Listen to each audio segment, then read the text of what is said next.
ಉಪ್ಪಿನ ನಿರೀಕ್ಷಕ. ಈ ಕತೆ ಅಧಿಕಾರದ ಶಕ್ತಿ ಮತ್ತು ಪ್ರಾಮಾಣಿಕತೆಯ ಮೌಲ್ಯವನ್ನು ಹೇಳುವ ಕತೆ. ಇದು ಒಬ್ಬ ಯುವ ಅಧಿಕಾರಿಯ ಸತ್ಯನಿಷ್ಠೆಯ ಪರೀಕ್ಷೆಯ ಕತೆ. ವಂಶೀಧರ ಸರಳ ಕುಟುಂಬದಲ್ಲಿ ಬೆಳೆದ ಯುವಕ.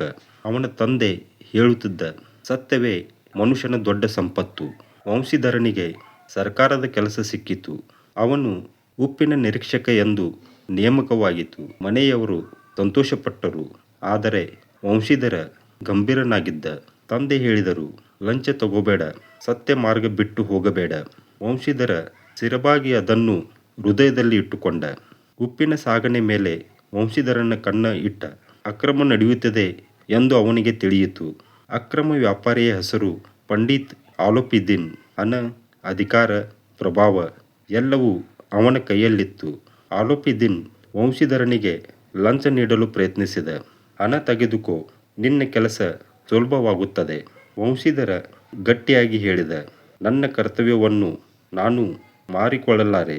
ಅವನ ಕಣ್ಣುಗಳಲ್ಲಿ ಭಯ ಇರಲಿಲ್ಲ. ವಂಶೀಧರ ಅಕ್ರಮ ಉಪ್ಪಿನ ಸಾಗಣೆಯನ್ನು ಬಂಧಿಸಿದ. ಆಲೋಪಿದ್ದೀನ್ಗೆ ನಷ್ಟವಾಯಿತು. ಕೋರ್ಟ್ನಲ್ಲಿ ವಂಶೀಧರನ ಪ್ರಾಮಾಣಿಕತೆ ಎಲ್ಲರಿಗೂ ಗೊತ್ತಾಯಿತು. ಅವನ ವಿರುದ್ಧ ಒಂದು ತಪ್ಪು ಸಾಬೀತಾಗಲಿಲ್ಲ. ನ್ಯಾಯಾಧೀಶರು ಹೇಳಿದರು, ಇಂತಹ ಅಧಿಕಾರಿಗಳು ದೇಶಕ್ಕೆ ಬೇಕು. ಆಲೋಪಿದ್ದೀನ್ಗೂ ಸತ್ಯದ ಬೆಲೆ ತಿಳಿಯಿತು. ವಂಶೀಧರನಿಗೆ ಗೌರವ ಮತ್ತು ಪ್ರೋತ್ಸಾಹ ಸಿಕ್ಕಿತು. ಈ ಕತೆ ಹೇಳುವುದು ಪ್ರಾಮಾಣಿಕತೆ ಎಂದಿಗೂ ಸೋಲುವುದಿಲ್ಲ.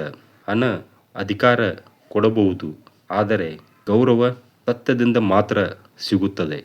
ಈ ಕತೆ ಮುನ್ಷಿ ಪ್ರೇಮ್ಚಂದ್ ಅವರ ಸಾಹಿತ್ಯದಿಂದ ಪ್ರೇರಿತವಾಗಿದೆ. ಶಿಕ್ಷಣ ಮತ್ತು ಕತೆ ಹೇಳುವ ಉದ್ದೇಶಕ್ಕಾಗಿ ನನ್ನ ಸ್ವಂತ ಧ್ವನಿ ಮತ್ತು ಪದಗಳಲ್ಲಿ ಪ್ರಸ್ತುತಪಡಿಸಲಾಗಿದೆ. ತಮಗೆ ಇಷ್ಟವಾದರೆ ಮುನ್ಷಿ ಪ್ರೇಮ್ಚಂದ್ರ ಅವರ ಕತೆಗಳನ್ನು ಇನ್ನಷ್ಟು ಹೆಚ್ಚಿನ ಸಂಖ್ಯೆಯಲ್ಲಿ ನಿಮ್ಮ ಮುಂದೆ ಪ್ರಸ್ತುತಪಡಿಸಲಾಗುವುದು.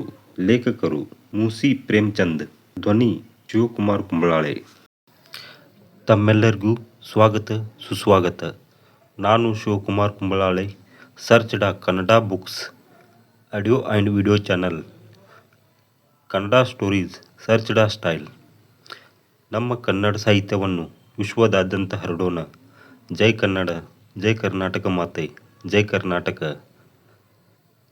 ಈ ರೀತಿ ಹೊಸ ಹೊಸ ಪುಸ್ತಕಗಳ ಧ್ವನಿ ಸುರುಳಿಯನ್ನು ಕೇಳಲು ಹಾಗೂ ಈ ಧ್ವನಿ ಸುರುಳಿಯು ನಿಮಗೆ ಇಷ್ಟವಾದಲ್ಲಿ ಚಾನಲನ್ನು ಲೈಕ್, ಕಮೆಂಟ್, ಶೇರ್ ಮಾಡಿ.